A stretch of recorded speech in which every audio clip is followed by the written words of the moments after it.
Assalamualaikum. Ada Bunda Santi di sini. Menu kali ini pisang gembul viral. Masukkan semua bahan ke dalam wadah seperti dalam video. Resepnya sudah tertulis di video ya.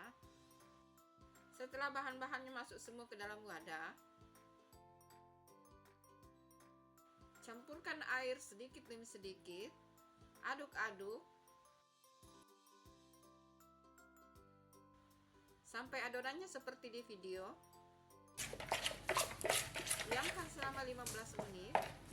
Adonannya sudah siap, masukkan pisang kepok. Panaskan minyak. Setelah panas, masukkan pisang yang sudah dicelupkan ke dalam adonannya tadi. Goreng di api sedang. Jangan lupa dibolak-balik.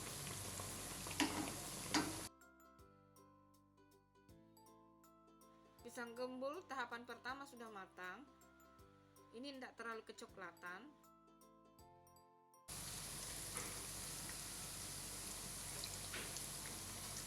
Pisang gembul ala Bunda Santi sudah matang. Ini versi orisinil tanpa topping. Kalau mau kasih topping silakan, dikreasikan saja. Silakan mencoba resepnya.